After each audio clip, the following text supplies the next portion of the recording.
Hey friends, so life update, not much has changed. This guy just turned 1, but other than that, you know, I'm still working on my essays. And I have shipped, a bunch of stuff where I go about my day, mostly taking care of this guy and tweet a bunch, read. I don't read as much as I should. That's a recent realization that I've had. I have all these books. And oh yeah, so my wife and I are moving. Our whole family is moving. Or we're plotting a move, and it's been a long time coming. And one of the things we're doing is we're packing up all our shit and putting it in storage. And in the process of packing, you see what you can just get rid of, and what you want to send to storage. And in the process of deciding what to send to storage, and in particular with my books, there are a bunch of books that are like, oh yeah, I'm just gonna put them in storage.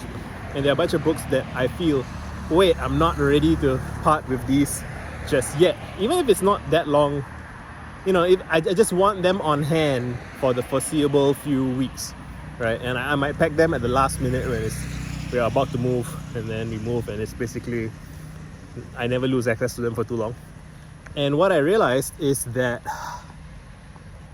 there's a bunch of stuff that I should be reading. When I say should, I don't mean the word should has so many meanings, right? And I don't mean the coercive kind of, oh, I have to do it. I mean just in line with my goals, in line with my interests, with regards to the stuff that I'm working on. There's a bunch of books that I subconsciously or consciously, mostly subconsciously I guess, a bunch of books that I know will serve my writing, but I don't do the reading. And it's interesting to reflect. So even while I'm packing the boxes, I'm picking up books and I'm flipping through them, and I find stuff, So I read Predatory Thinking by Dave Trott, who's like an advertising guy, and it's basically just a collection of his blog posts. But I was reading the book again, which I last read I think in 2014 or 2015, something like that, when I still had a job. And it's interesting to revisit it as a self-employed person. And there's this section about like his father-in-law or his uncle. He has a relative who was like a soldier in World War II in Singapore, I think, who was like a prisoner of war when things went down. And it's a very good anecdote for something I'm working on with regards to like rug pulls in an essay, right? The idea of like just your reality shifts from underneath you, and when it all goes south, you're on your own, right? And it's just such a great visual image, or a great story I can tell with more details about what's going on for my essay. And it's just, I was looking through some of my old writing as well, like my word vomits and stuff, and it's striking how much of that is me riffing along with stuff I was reading, right? So it's like, if I want to be doing writing, I should be reading. And it's so tragic and funny when I feel constrained in my writing, and so I start to cut down on my reading, thinking writing is more important. But then it's like I don't have material to work with. And I think some part of me, when I'm feeling like scarcity mindset, that when I'm in that scarcity mindset, right, when I'm in that state of mind, I feel like, oh, I should try to be original, right? And it's like, you don't have to do that. You can just riff and reference and cite and connect other people's stuff, and then put your interpretations on it. I don't know where I started to get this very insular idea that I'm supposed to work with only what comes up from within me. Like, as I say this out loud, I'm like, that's so silly, because musicians listen for inspiration, filmmakers remix other films. It's just it's a multiplayer game, right? Art, like, you don't have to do these things by yourself. There's no like special award. I mean, okay, you could do things by yourself, and maybe some people who also value that might appreciate it. But when I say all these things out loud, I'm like, I don't give a shit. Not really. Not right now. Maybe sometime in the future. Maybe when I'm old. I don't know. But right now, I would really just like to get my stuff done.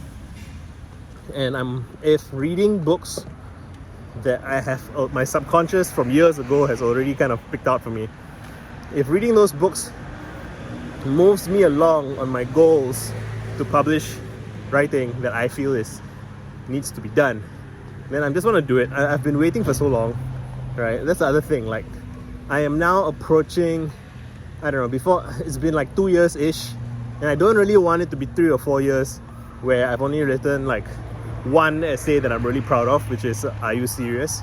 And I feel like I have 12-ish, at least 7, but I have like 12-ish more essays in the same class as Are You Serious?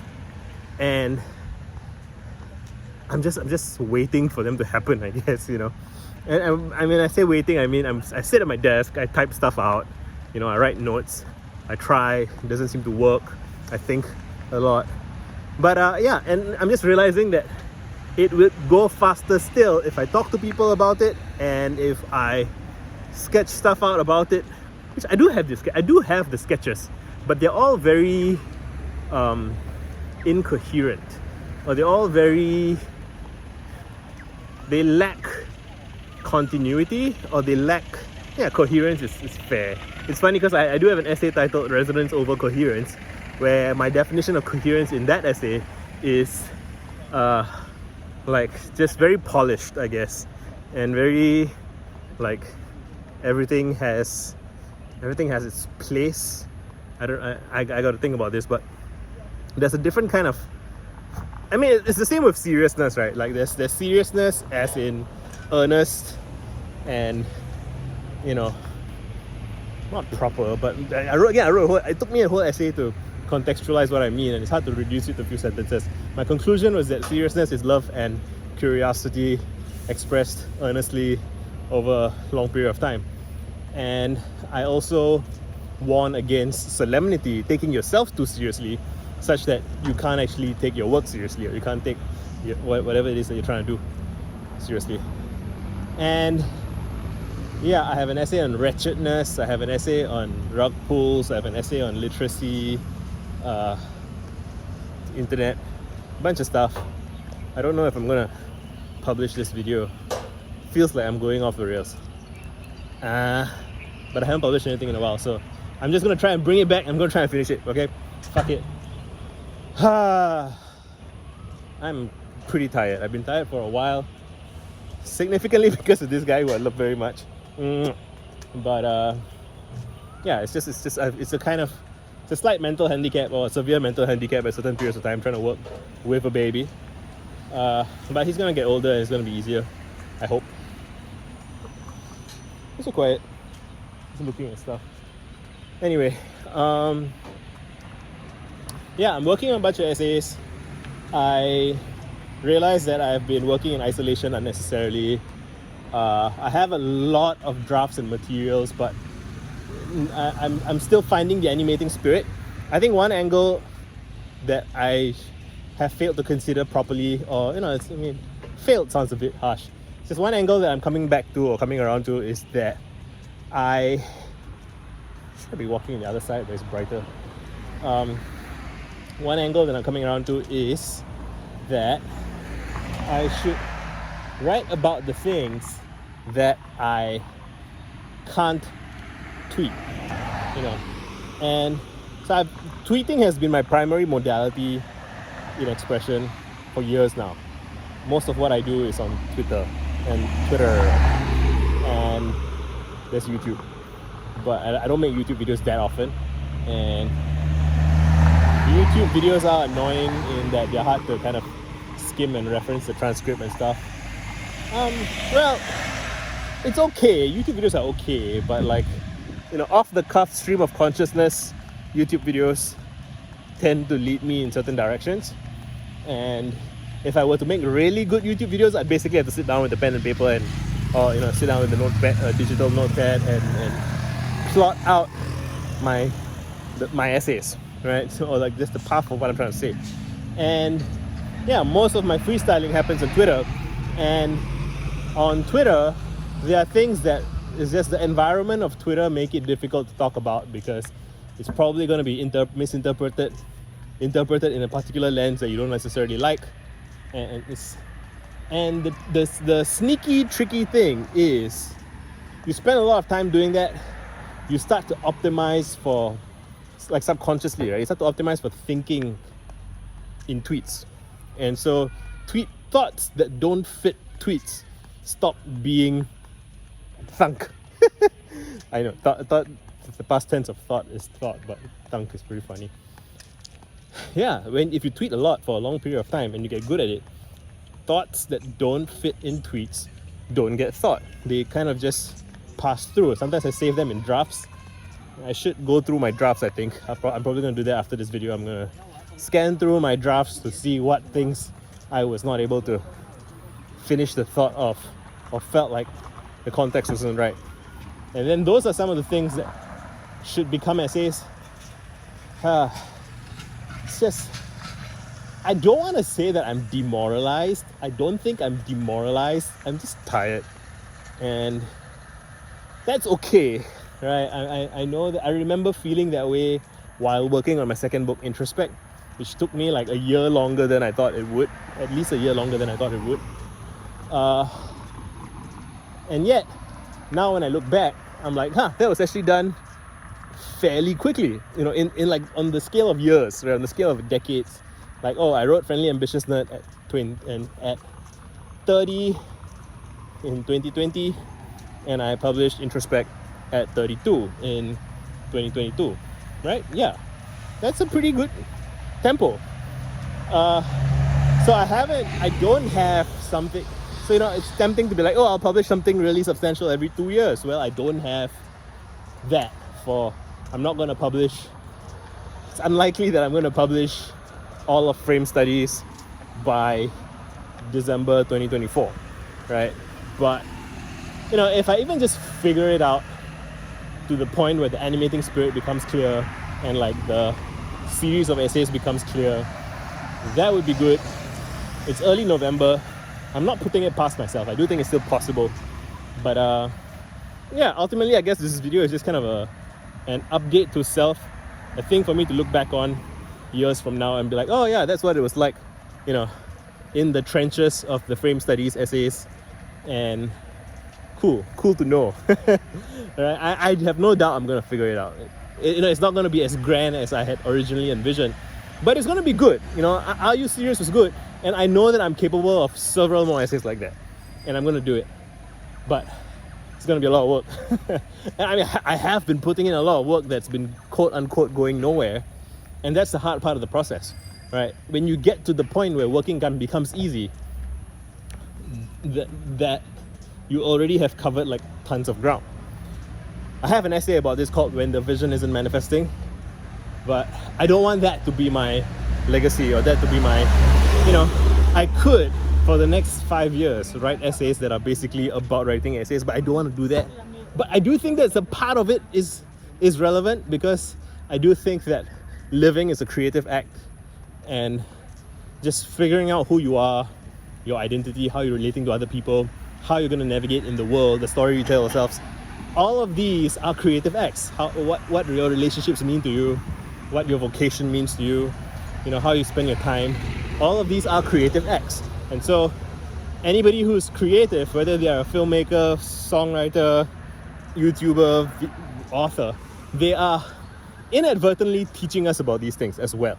One of my favorite YouTubers of recent note is Caroline Winkler, who is like an interior design lady, and her channel is great, and I enjoy watching it to see her think, right? And while she's thinking about interior design, and I also have interest in interior design, as anybody with an interior, right?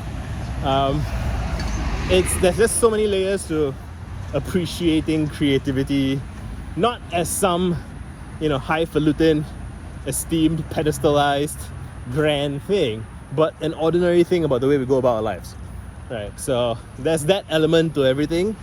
I don't just want to write fancy essays that are like inaccessible and academic, but I don't just want to be writing weekly diary entries, which aren't bad, like and maybe I need to do some partitioning where, like, okay, I have a weekly diary entry, probably on my Word Vomits maybe, which is a separate blog, and then I have the more aspirational things that I'm trying to work on.